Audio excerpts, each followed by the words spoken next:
Hello friends, मैं नीरज कुमार, आपका अपना यूट्यूब चैनल यूट्यूब में आपका स्वागत है।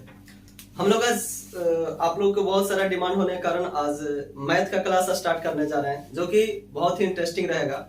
और मैथ है तब बिहार है, यानी बिहार के लोग या कहीं के भी लोग मैथ अधिकतर तक ज्यादा लोग पढ़ते हैं कि नहीं। और मैथ जानने के लिए कुछ इंपॉर्टेंट फॉर्मूला भी होते हैं, जिसके तहत हम लोग मैथ को बहुत आसानी पूर्वक क्या करते हैं, सॉल्व करते हैं, है ना। तो चलिए देखते हैं कुछ इंपॉर्टेंट फार्मूला। और एक बात और अब अपने आप इतना बढ़िया से पढ़े ताकि आपका हर एक चीज आपका अपना हो, है ना। यानी अंदर से मोटिवेट होना चाहिए व्यक्ति को। ये नहीं कि पढ़ने के लिए कोई व्यक्ति बोले तभी मैं पढ़ूंगा, है ना। यानी मोटिवेट अगर जो खुद से हुआ जाए तो व्यक्ति बहुत बेटर कर सकता है। और अपने लाइफ में वही व्यक्ति बहुत बढ़िया कर पाता है जो कि खुद का मोटिवेट, यानी उसका खुद का मोटिवेशन हो, है ना। किसी के द्वारा देखा गया मोटिवेशन तो सिर्फ देख के ही और किताबों में ही रह जाती है, लेकिन जो व्यक्ति, जो बच्चा, जो इंसान खुद से मोटिवेट होकर किसी भी काम को करता है तो वो बहुत सरल तरीके से और बहुत आसानी से कर लेता है कि नहीं। और मैथ भी बहुत ही इंटरेस्टिंग कहानी है और एक इंटरेस्टिंग चैप्टर है, और जिसे आप लोग अगर जो इंटरेस्ट लेके अगर जो आप पढ़ते हो, खुद मोटिवेट होकर पढ़ते हो, तो बहुत ही आसानी पूर्वक से आपको वो चीजें समझ में आएगी जो आपके लिए जरूरत है ना।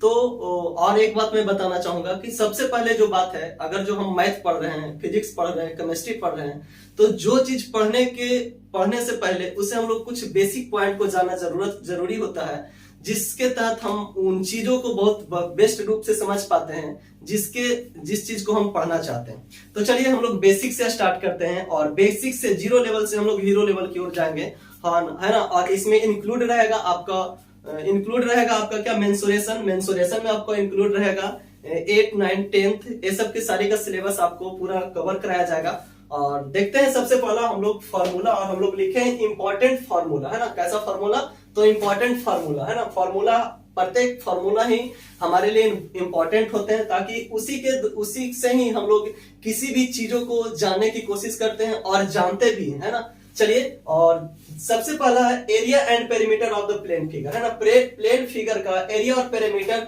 हम लोग किस प्रकार से निकालते हैं, उसके बारे में हम लोग जरा चर्चा एक बार कर लें, है ना। तो इसको जो आप देख रहे हैं ABCD, ए राइट एंगल ट्रायंगल, है ना। क्या है ABCD, जो ए राइट एंगल ट्रायंगल है। अब जरा बताइए तो कि राइट एंगल ट्रायंगल कहेंगे किसको भाई, ये तो मेरे को समझ में नहीं आया, तो जरा समझिए राइट एंगल ट्रायंगल क्या होता है, जो जरा देखिए। तो सबसे पहले ए जो होता है, एक फिगर में इधर फिर से मैं बना देता हूं, जरा आप समझिएगा, है ना। ए क्या होता है, ए राइट एंगल ट्रायंगल है। हम बोल सकते हैं इसको A, B और C, है ना। राइट एंगल ट्रायंगल का काम यही क्या है कि ए जो होता है एंगल और ए एंगल आपस में क्या होते हैं, बराबर होते हैं, है ना। और ये क्या होते हैं, ए सबसे बड़ी भुजा होती है, सबसे बड़ा ए होता है। चलिए सबसे पहले देखते हैं, हम यहाँ पर लिख भी सकते हैं कि ए बी, यानी ए जो होता है ए बी, जो इक्वल होगा क्या, BC का क्या होगा, बराबर होगा, है ना। और ए दोनों मिल जाने के कारण ही AC को क्या होता है, दोनों अगर जो मिल जाएगा तो AC हो जाता है। यानी सबसे बड़ी भुजा हम किसको बोलेंगे, तो AC को ही बोलेंगे, है ना। जिसको हम लोग हाइपोटेनस के नाम से क्या करते हैं, जानते हैं ना। इसको क्या जानते हैं, हाइपोटेनस के नाम से। और इसको हिंदी में हम लोग जानेंगे कर्ण के नाम से, किसका, कर्ण। और इसको हम लोग जानते हैं आधार, है ना। कर्ण हो गया, आधार हो गया। और इसको हम लोग क्या जानते हैं, हाइट का मतलब क्या होता है, ऊंचाई, है ना। इसको हम लोग लंब के नाम से क्या करते हैं, जानते हैं, है ना। चलिए तीनों बात, आप हाइट हो गया, बेस हो गया और हाइपोटेनस हो गया, जरा समझ में आया, है ना। एक बार हम समझने का कोशिश करते हैं। जब तक समझेंगे नहीं, जब तक हम क्वेश्चन को बना नहीं पाएंगे, है ना। इसीलिए बहुत बेटर ढंग से अगर जो हम फार्मूला को समझ पाते हैं तो हम किसी भी मैथ को आसानी से सॉल्यूशन करने में सक्षम होंगे। चलिए एक बार फिर से हम कर रहे हैं, तो हम राइट एंगल ट्रायंगल को देख रहे हैं, है ना। तो क्या होता है, इसको हम लोग बोलते हैं लंब, जिसकी इंग्लिश होती है क्या, हाइट। इसको हम H भी बोल सकते हैं। और दूसरा बात है कि इसको हम लोग आधार बोलते हैं, जिसको B भी बोलते हैं। और इसको तीसरा का कर्ण बोलते हैं, जो कि सबसे बड़ी भुजा होती है ना, कर्ण बोलते हैं। इसको हम लोग H के नाम से भी जानते हैं, यानी हाइपोटेनस। चलिए ठीक है, आपने तो बता दिया कि AB जो होगा BC का क्या होगा, बराबर होगा। लेकिन एक बात और जरा बताइए, कोण A जो होना चाहिए, है ना, कोण A जो बराबर होगा, कोण C के बराबर होगा। तब बताइए कि कोण ए कितना होगा। तो कोण ए और कोण सी ए आपस में तो 45 डिग्री ही होगा, है ना। 45 45 90 और इधर ये दोनों को जोड़ के तीसरी भुजा क्या होती है, बनती है। तो कोण ए और कोण सी क्या हो जाएगा, जोड़ 45 डिग्री यानी 45 डिग्री। चलिए जरा इसका कुछ फॉर्मूला जो होता है सर, है ना, क्या फॉर्मूला होगा। अगर जो लंब दिया हुआ रहे तो कर्ण कैसे निकालेंगे, हाइट दिया हुआ रहे तो बेस कैसे निकालेंगे, बेस दिया हुआ रहे तो हाइपोटेनस कैसे निकालेंगे, इसके पर हम कुछ चर्चा करते हैं। और सबसे पहला जो क्वेश्चन हमारा जो है और सबसे पहला फॉर्मूला जो हमारा बनने जा रहा है, सबसे पहले हम लोग निकालते हैं एसी। क्या चीज, एसी। एसी का फॉर्मूला क्या हो जाएगा, एसी का मतलब हो गया क्या, हाइपोटेनस। तो हाइपोटेनस का फॉर्मूला निकालने के लिए सबसे फर्स्ट ऑफ ऑल हम लोग क्या करते हैं, जरा देखिए हम लोग अगर जो लिखेंगे एसी का स्क्वायर, है ना, एसी का स्क्वायर करेंगे तो क्या, एसी का स्क्वायर करने का मतलब किन दो भुजाओं को यानी दो को जोड़ने पर तीसरी भुजा क्या होती है, प्राप्त होती है, जो कि सबसे बड़ा भुजा होती है। और क्या करेंगे, तो एसी का अगर जो आपको स्क्वायर निकालने के लिए रहेगा तो हम क्या करेंगे, ए बी लिख सकते हैं, ए बी का स्क्वायर और प्लस क्या चीज, बीसी का स्क्वायर, जो कि आपने अभी जाना कि अगर जो ए दोनों को जोड़ दिया जाए तो एसी हमारा निकल जाएगा, है कि नहीं। तो चलिए देखिए, अगर जो और इसको और हम डिटेल से लिखना चाहेंगे तो ये स्क्वायर में है तो इक्वल के बाद अगर जाएगा तो क्या हो जाएगा रूट, यानी एसी इक्वल टू अब लिख सकते हैं रूट अंडर ए बी का स्क्वायर प्लस बीसी का स्क्वायर। चलिए बहुत बढ़िया, है कि नहीं। चलिए यहां से तो फॉर्मूला एक निकल गया। जरा बताओ भाई कि एसी का फॉर्मूला क्या होगा, यानी एसी यानी कर्ण यानी हाइपोटेनस। हाइपोटेनस का फॉर्मूला क्या होगा, तो ए रूट अंडर ए बी का स्क्वायर प्लस बीसी का स्क्वायर, है ना। आप ऐसे भी लिख सकते हो या ऐसे भी लिख सकते हो, जैसी आपकी इच्छा हो, आप जैसे ज्यादा बढ़िया से समझ पाए उसी प्रकार से आप लिखिए। चलिए ठीक है, आपने तो कर दिया एसी। अब जरा बताओ हमें कि एसी, अब ए बी हमको निकालना रहेगा तो क्या करेंगे, है कि नहीं। ए बी निकालना रहेगा तो हम क्या करेंगे भाई, तो ए बी निकालने के लिए रहेगा तो हम क्या करेंगे, यानी कर्ण से किसको घटाएंगे, आधार को घटाएंगे, है कि नहीं। यानी हाइपोटेनस से किसको घटाएंगे, बेस को घटाएंगे, तब तो हमारा क्या निकलेगा, ए बी। अब घटाया किस में जाता है, जिसके पास बहुत सारा धन रहेगा वही तो किसी को देगा, है कि नहीं। यानी बड़ी भुजा में से छोटी भुजा घटाएंगे तब ये तो मेरा निकलेगा। नेक्स्ट चीज चलिए देखना है, अब हम निकालना चाहेंगे ए बी, यानी ए बी का ही स्क्वायर। ए बी का स्क्वायर क्या कर सकते हैं, तो अभी आपने जाना कि ठीक है आप ए बी का स्क्वायर करोगे तो क्या होगा, एसी का स्क्वायर। सबसे पहले बड़ी भुजा लिखेंगे एसी का स्क्वायर और माइनस क्या करेंगे, बीसी करेंगे, क्या करेंगे, माइनस बीसी का स्क्वायर। तब तो हमारा कौन सा ए वाला भुजा निकल गया, यानी सबसे बड़ी में से एक भुजा को घटाएंगे तो हमारा निकल जाएगा क्या चीज, तो हमारा निकल जाएगा ए बी। ए बी बोले तो क्या चीज, हाइपोटेनस। हाइपोटेनस बोले तो क्या, लंब। चलिए बहुत बढ़िया, बहुत खूब। चलिए अब हम लिख सकते हैं इसको, ए बी को स्क्वायर है तो दूर जाने के बाद क्या हो जाएगा, रूट हो जाएगा। रूट में क्या करेंगे, तो एसी के स्क्वायर माइनस बीसी का स्क्वायर। चलिए दो फॉर्मूला तो हमारा आ गया, है कि नहीं। अब जरा बताओ तीसरा फॉर्मूला निकालने का क्या सिस्टम है। तो जिस प्रकार से दूसरा पहला निकाले दूसरा निकाले उसी प्रकार से तीसरा भी निकालेंगे।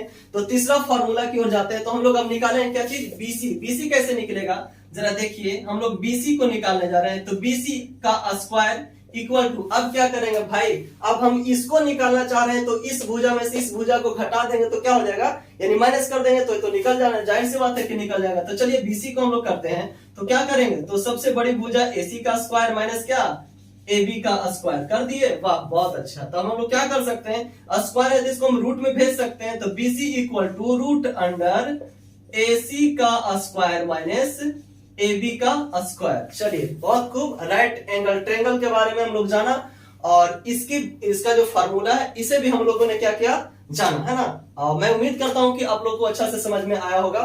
चलिए ठीक है, अब हम लोग आते हैं दूसरे फॉर्मूला की ओर।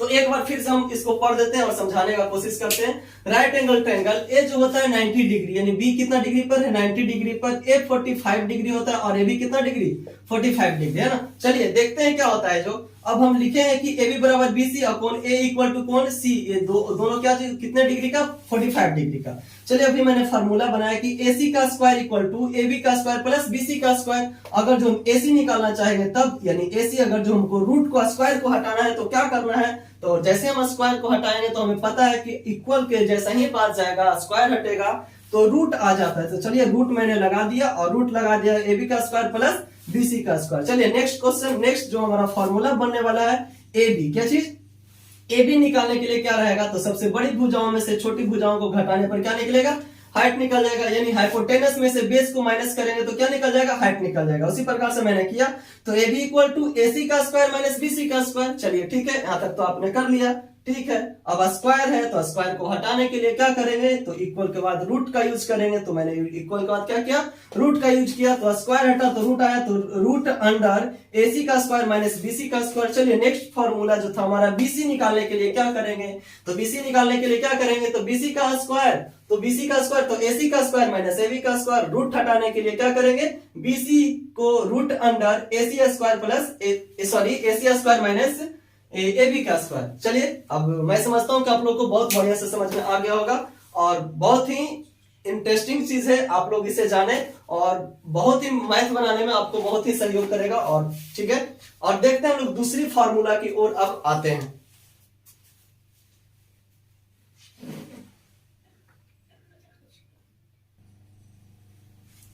चलिए कहानी को आगे की ओर बढ़ाते हैं, है ना। Area of right angle triangle, है ना। Area of right angle triangle क्या होगा, तो अभी हम लोगों ने जाना था कि ये राइट एंगल ट्रायंगल है, ये 90 डिग्री है, एक कोण 90 डिग्री का होता है, और दो कोण कितना 45।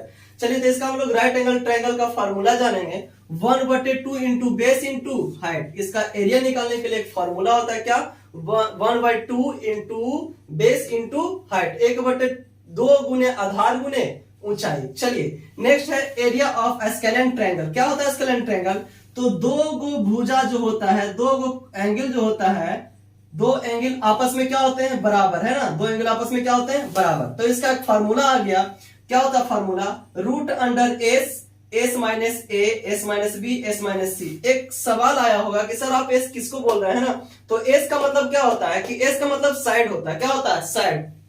किसकी साइड की बात कर रहे हो आप, है ना। तो किसकी साइड की बात हम लोग कर रहे हैं, तो ट्रायंगल की साइड की बात कर रहे हैं। तो ट्रायंगल में कौन सा, तो ए भी इसका साइड है, ए भी इसका साइड है, ए भी इसका साइड है ना।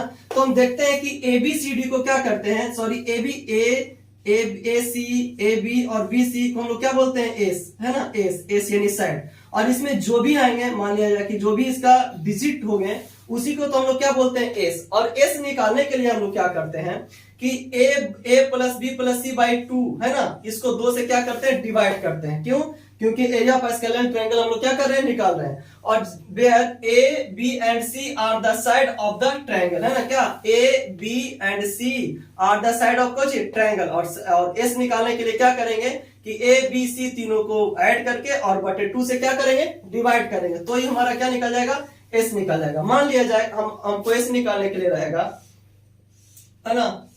एक एग्जांपल के तौर पर अगर जो ए हो गया 8 6 9, तो हमको एस निकालने के लिए रहेगा, तो क्या कर सकते हैं, तो सबको पहले जोड़ेंगे, है ना। यानी 8 + 6 + 9 और बाई 2 कर देने से हमारा क्या निकल जाएगा, एस। और जो एस निकल के आएगा उसी हम लोग इस फॉर्मूला पे क्या करेंगे, अप्लाई करेंगे। कब, जब हमको एरिया निकालने के लिए रहेगा किसका, तो स्केलेन ट्रायंगल का एरिया निकालने के लिए रहेगा तब। चलिए नेक्स्ट हम लोग आते हैं, नेक्स्ट किस पे, तो नेक्स्ट फॉर्मूला पे हम लोग आते हैं।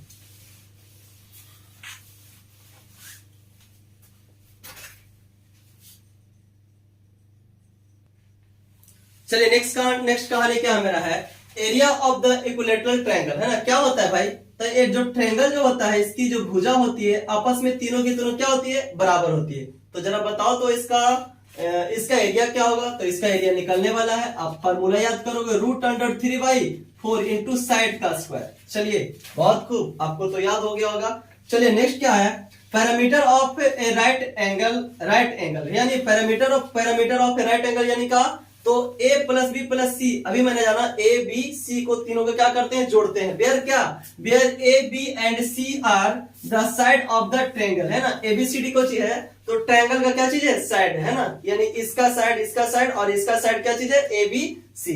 नेक्स्ट जरा क्वेश्चन देखते हैं, perimeter of the equilateral triangle क्या होता है, तो 3 इंटू साइड। क्यों, क्योंकि कितने साइड है, 3, और 3 से मल्टीप्लाई कर देंगे तो 3 इंटू साइड निकल गया क्या, perimeter of the equilateral triangle का फॉर्मूला। चलिए नेक्स्ट क्या होता है, area of the isosceles right angle triangle क्या होता है, तो 1/2 इंटू इक्वल साइड का स्क्वायर, है ना।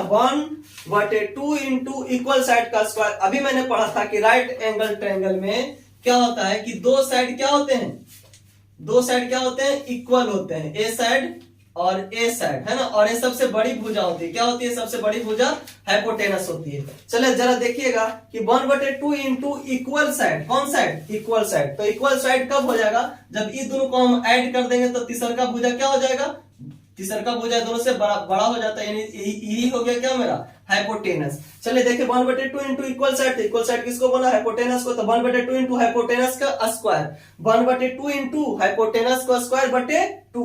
चलिए अब क्या होगा, मेरा फार्मूला बन जाएगा, तो 1/4 इंटू एच का स्क्वायर, यानी अब फार्मूला मेरा बनने वाला है किसका, तो area of the isosceles right angle triangle का फार्मूला क्या हो गया, तो 1/4 इंटू एच का स्क्वायर यानी हाइट का स्क्वायर। चलिए नेक्स्ट फार्मूला पे हम लोग आते हैं।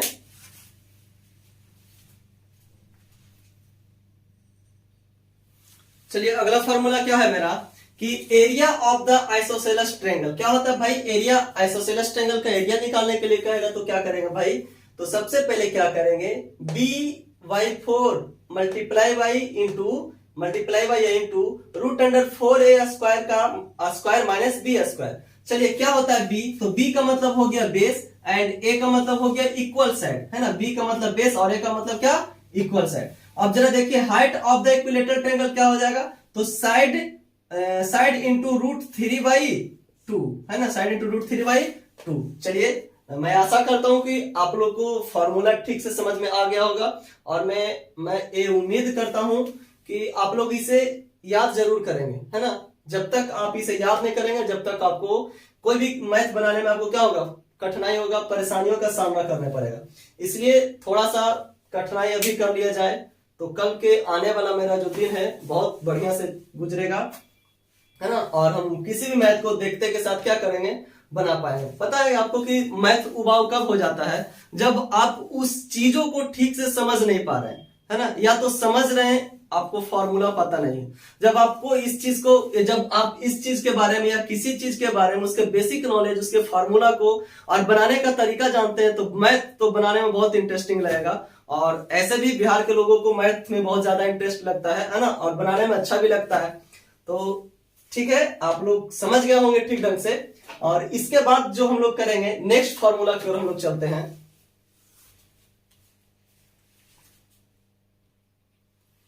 जरा आगे की कहानी की ओर आते हैं, तो देखते हैं क्या, रेक्टेंगल, है ना भाई जी, रेक्टेंगल होता है कैसा, जरा देखें कि रेक्टेंगल कैसा होता है सर। तो देखिए रेक्टेंगल जो होता है इस प्रकार से इसका आकृति होता है कि नहीं, ऐसा इसका एक फोटो बनल है ना, किसका, तो रेक्टेंगल का। तो रेक्टेंगल को आपने फोटो बना लिया, इसका चलिए कुछ नाम भी दे देते हैं, A, B, C और D।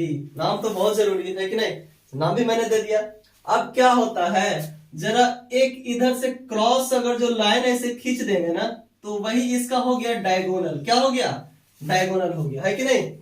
जरा देखिए तो, है ना, ये क्या हो गया, ऐसा तो लग रहा होगा आपको कि रेक्टेंगल क्या होता है, तो ऐसा हमको देखने से लग रहा है, या आप लोगों को भी पता होगा कि जितना बड़ा ए लाइन है उतना ही बड़ा ए भी लाइन है, जितना बड़ा ए लाइन है उतना ही बड़ा ए भी लाइन है, यानी ए आपस में बराबर है, और ए आपस में क्या चीज है, बराबर है। चलिए ठीक है, यहां तक की बात तो समझ में आया। लेकिन एक बात और बात होता है कि इसको तो हम लोग क्या बोलते हैं, लेंथ बोलते हैं, क्या बोलते हैं, लेंथ। और इसको क्या बोलेंगे, इसको ब्रेथ बोलेंगे। ये हो गया लेंथ, हो गया क्या चीज, ब्रेथ, है ना। इसको लेंथ बोलेंगे और इसको क्या बोलेंगे, ब्रेथ। कब, रेक्टेंगल में। चलिए ठीक है, यहां तक की कहानी को मेरे को समझ में आ गया। जरा बताइए तो, अगर जो हम लोग इसका एरिया निकालना चाहेंगे, तो इसको और इसको मल्टीप्लाई कर देने से पूरा का एरिया नहीं निकल जाएगा। एरिया कहने का मतलब है क्षेत्रफल। क्षेत्रफल का मतलब तो आपको पता है कि नहीं, रूम का क्षेत्रफल, घर का क्षेत्रफल। देखते होंगे घर भी बनाने के लिए अगर जो आपके पास इंजीनियर आता है तो सबसे पहले जमीन को नापता है कि नहीं, कितना बड़ा जमीन है, कै बीघा जमीन में, कै बीघा में आपको घर बनाना है, बंगला बनाना है, हाउस बनाना है, जो भी आपको बनाना है। और भगवान करे कि आपको आपका हर सपना साकार हो, आप बंगला बनाए, घर बनाए, आप बहुत बड़े बड़े घर महल बनाया है कि नहीं। तो चलिए, जो इंजीनियर जो लोग होते हैं, या कोई भी चीज, या पढ़ने वाला भी व्यक्ति देखता है कि किस प्रकार से किसी घर को कंस्ट्रक्ट करने में, बनाने में, उसका सबसे पहले क्या होता है कि एरिया को जानता है ना। और एरिया को जानता है लेंथ कितना है, ब्रेथ कितना है, उसको नापता है और उसके बाद उसका क्या निकाल देता है, एरिया निकाल देता है। और एरिया निकालते के साथ इंजीनियर लोग बताते हैं इसमें इतना छड़ लगेगा, इतना सीमेंट लगेगा, इतना बालू लगेगा, है ना। तो चलिए हम लोग एक घर को तैयार करते हैं, और घर को तैयार करने के दरमियान हमें किस किस की जरूरत होती है। तो सबसे पहले तो होगा कि अगर जो इंजीनियर मेरे पास आएगा तो सबसे पहले जानेगा कि इसका एरिया कैसे निकाला जाएगा, है कि नहीं। ये जो खेत है रेक्टेंगुलर है या स्क्वायर में है वो भी उसको पता चल जाएगा। तो चलिए सबसे पहले हम कैसा घर की बात बनाने के, यानी कैसा खेत है, तो खेत जो आकार है रेक्टेंगल, है कि नहीं, और उसमें उसको घर बनाने के लिए रहेगा तो क्या करेगा, सबसे पहला बात वो करेगा कि भाई जी इसका एरिया कितना है। तो एरिया, लेंथ को नाप लिया, ब्रेथ को नाप लिया, और जैसे ही दोनों को मल्टीप्लाई करेगा तो क्या निकल जाएगा, उसका एरिया। और एरिया निकालने के लिए लेंथ इंटू ब्रेथ की जरूरत होती है। चलिए length into breadth equal to क्या हो गया, रेक्टेंगल ऑफ एरिया। चलिए भाई जी यहां तक की बात तो मेरे को समझ में आ ही गया, ठीक है। अगर जो मान लिया जाए लेंथ निकालने के लिए करेंगे तो क्या करेंगे, तो जाहिर सी बात है कि जब हम लेंथ निकालेंगे, इसको निकालने के लिए रहेगा, है ना, तो हम लेंथ निकालने के लिए रहेगा तो क्या करेंगे, तो रेक्टेंगल, लेंथ ऑफ रेक्टेंगल, तो हम क्या करेंगे, यानी इस चीज को हम लोग क्या करेंगे, इधर लेके चल जाएंगे, यानी एरिया को ऊपर और ब्रेथ को क्या करेंगे, नीचे। इधर मल्टीप्लीकेशन में तो इधर जाएगा तो क्या में हो जाएगा, डिवीजन में। अगर जो देख लो फिर से, अगर जो हमको लेंथ निकालने के लिए रहेगा, किसका लेंथ निकालने के लिए, तो रेक्टेंगल को, तो क्या हो जाएगा, एरिया बटे ब्रेथ, है ना, यानी एरिया बटे क्या चीज, ब्रेथ, है कि नहीं। ये मल्टीप्लाई में है, इधर जाएगा तो डिवीजन में हो जाएगा। आप इसको समझे, रटने का कोशिश नहीं करे, है कि नहीं। ये तो इधर मल्टीप्लाई है तो इधर डिवाइड में जाएगा ही, आपको एकदम आसानी से निकल सकता है। चलिए ठीक है, नेक्स्ट हम लोग चलते हैं। ठीक है, आपने तो निकाल दिया, लेंथ तो निकाल दिया, जरा ब्रेथ निकाल के दिखाइए तो क्या होगा। तो जाहिर सी बात है भाई वही होगा जो अभी मैंने किया। तो क्या करना है, ब्रेथ निकालने के लिए क्या करेंगे, तो हम क्या करेंगे, ब्रेथ निकालने के लिए भाई तो एरिया बटे क्या हो जाएगा, लेंथ, है ना, एरिया बटे क्या हो जाएगा, लेंथ, तो एरिया बटे लेंथ हो गया। क्या, जब हम ब्रेथ निकालेंगे तो एरिया बटे लेंथ, और लेंथ निकालेंगे तो एरिया बटे ब्रेथ, है कि नहीं। ए मल्टीप्लाई में इधर जाएगा तो डिवीजन में, ए मल्टीप्लाई में तो इधर जाएगा तो डिवीजन में हो जाएगा, डिवाइड हो जाएगा। चलिए यहां तक की बात तो समझ में आ गया होगा। अब नेक्स्ट क्वेश्चन पे चलते हैं। अब जरा बता दो कि पैरामीटर क्या होता है ना। तब पैरामीटर भाई जी अभी मैंने आपको समझाया, क्या समझाया कि पैरामीटर जो क्या होता है कि जो जिसकी दो साइड क्या होता है, बराबर होता है। जितना ए होगा उतना ए होगा, इतना ए होगा इतना ए होगा। तो इसलिए मैंने पहले 2 से क्या कर दिया, मल्टीप्लाई कर दिया। तो किसको 2 से मल्टीप्लाई कर दोगे, हमको नहीं, किसमें मल्टीप्लाई कीजिएगा, तो लेंथ और ब्रेथ में अगर जो हम 2 से मल्टीप्लाई कर देते हैं तो मेरा क्या निकल जाता है, पैरामीटर निकल जाता है। तो कर देना है, निकाल दीजिए।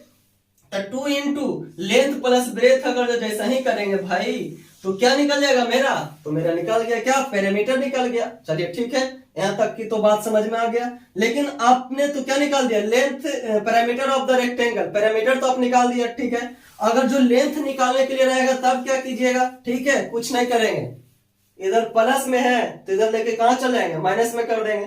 अगर जब हमको लेंथ निकालना है तो लेंथ निकालेंगे तो क्या करेंगे, एक जो 2 जो है ना, एक क्या चीज में है, जरा देखिए, 2 जो है मल्टीप्लाई में है, इधर जाते के साथ क्या हो जाएगा, डिवीजन में, यानी पैरामीटर बटे 2, और प्लस में था इधर चला जाएगा क्या चीज में होगा, माइनस में। यानी अगर जो हम लेंथ निकालेंगे तो पैरामीटर बटे 2 माइनस ब्रेथ। चलिए वाह क्या बात है, तो समझ में आ गए, तो और आसान, इससे भी आसान है।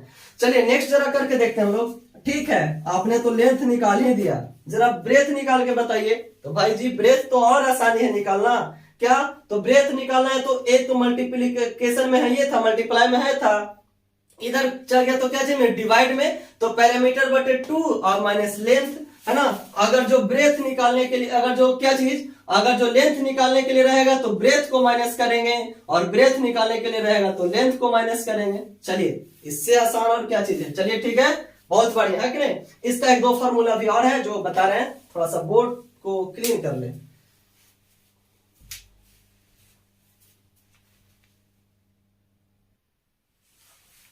चलो दोस्त फिर से तैयार हो जाते हैं हम लोग, है कि नहीं।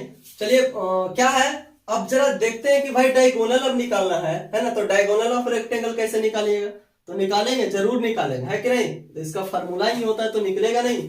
क्या होता है डायगोनल ऑफ रेक्टेंगल, क्या होता है, आप कर दीजिए ना कि रूट अंडर लेंथ का स्क्वायर माइनस ब्रेथ का स्क्वायर, है कि नहीं।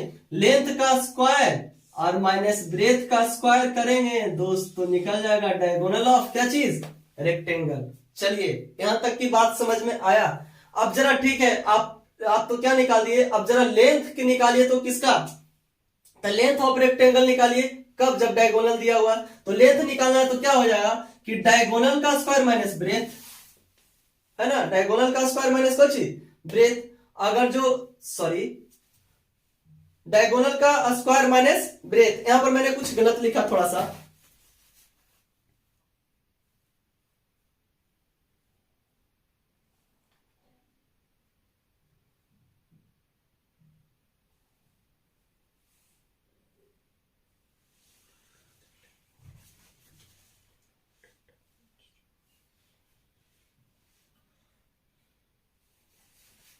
है ना। चलिए यहाँ पर क्या हो जाएगा, यहाँ पर ठीक है, अगर जो ब्रेथ निकालने के लिए रहेगा भाई, तो ब्रेथ निकालने के लिए रहेगा तो क्या, ब्रेथ को ब्रेथ से ही घटाएंगे, नहीं ना, गलत बात ना है। आप इसको क्या कीजिए, माइनस लेंथ कीजिए, माइनस लेंथ का स्क्वायर। चलिए ठीक है, अगर जो हमको ब्रेथ को घटाने के लिए रहेगा, फिर से एक बार देखते हैं कि डायगोनल ऑफ रेक्टेंगल, तो लेंथ का स्क्वायर माइनस ब्रेथ। चलिए ठीक है, अगर जो ठीक है लेंथ निकालने के लिए रहेगा तो क्या करेंगे, तो रूट अंडर डायगोनल का स्क्वायर माइनस ब्रेथ का स्क्वायर। अगर जो हमको ब्रेथ निकालने के लिए रहेगा तो रूट अंडर डायगोनल का स्क्वायर माइनस लेंथ का स्क्वायर। चलिए बहुत बढ़िया है। चलिए ठीक है, यहां तक तो आप लोग जान लिए। अगर जो कोई रेक्टेंगुलर फील्ड है या रेक्टेंगुलर घर है, उसमें अगर जो चारों बगल से बहुत सारा, चारों ओर से अगर जो क्या करते हैं, इस प्रकार से अगर जो रास्ता बनाते हैं, क्या बनाते हैं, रास्ता बनाते हैं, तब क्या हो जाएगा, तब उसका दूसरा फॉर्मूला हो जाएगा, जो कि अभी तुरंत लिखते हैं उसका फॉर्मूला, नेक्स्ट फॉर्मूला।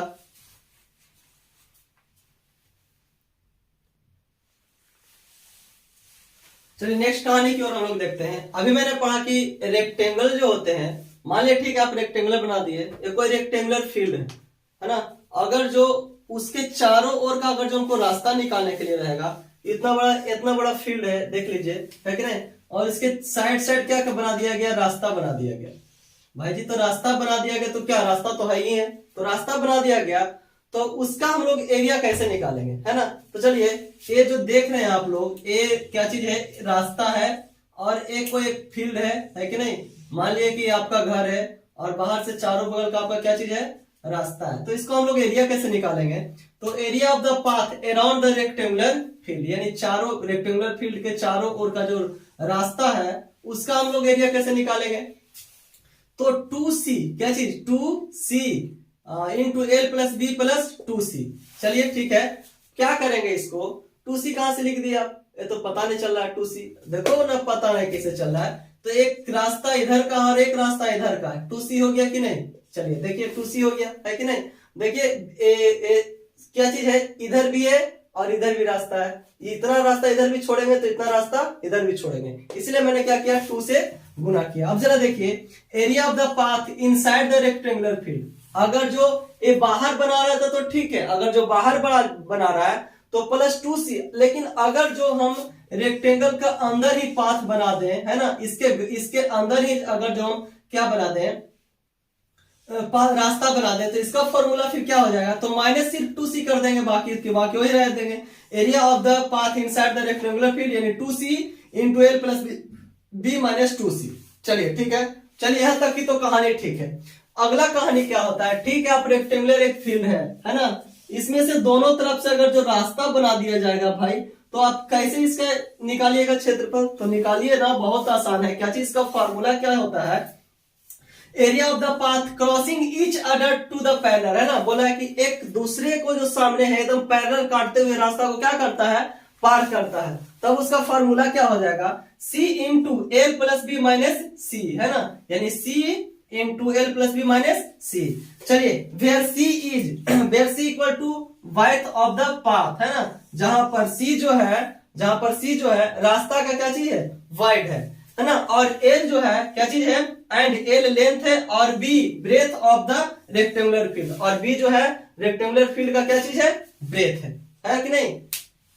और भी कुछ एक दो फार्मूला और है, उसे हम लोग फिर इसको देखते हैं, इसको बोर्ड को मिटाने के बाद।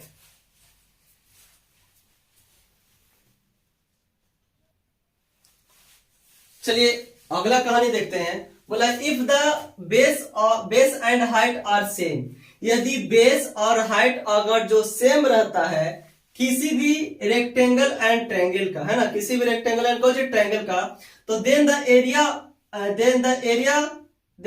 Of the triangle equal to 1/2 into area of the rectangle, 1/2 into area of the rectangle, है ना। और आप चिंता ना करें, इस पे हम बहुत सारा क्वेश्चन को प्रैक्टिस करवाएंगे और वहां पे फॉर्मूला को भी हम लोग क्या करेंगे, यूज करेंगे, है ना। और वहां पे आपको और ज्यादा बढ़िया से समझ में आ जाएगा। और तब तक आप इसे क्या कीजिए कि इसे एक बार दो बार, आप ज्यादा से ज्यादा हो सके तो वीडियो को देखिए और अपने कॉपी में नोट करने का कोशिश कीजिए, है कि नहीं। और अपने माँ बाप का सपना साकार करने में आप अभी से ही लग जाइए, क्योंकि आप ही वो व्यक्ति हैं जो अपने आप को बहुत अच्छा से जान सकते हैं और बहुत अच्छी तरीका से तराश सकते हैं, कि नहीं। बाहरी व्यक्ति कोई भी आपको बहुत अच्छा से आंक नहीं सकता है, क्योंकि वो आप ही जानते हैं कि आपके अंदर क्या हुनर है। और अपने अपने हुनर को पहचानिए और आगे बढ़ने का काम कीजिए। और आज का क्लास यहीं तक, और हम लोग नेक्स्ट मिलेंगे कल के क्लास में। आज तो मैंने रेक्टेंगल पढ़ लिया और कल हम लोग पढ़ेंगे स्क्वायर के बारे में। तो तब तक के लिए धन्यवाद, और वीडियो अच्छा लगे तो लाइक और शेयर जरूर कीजिए। Thank you.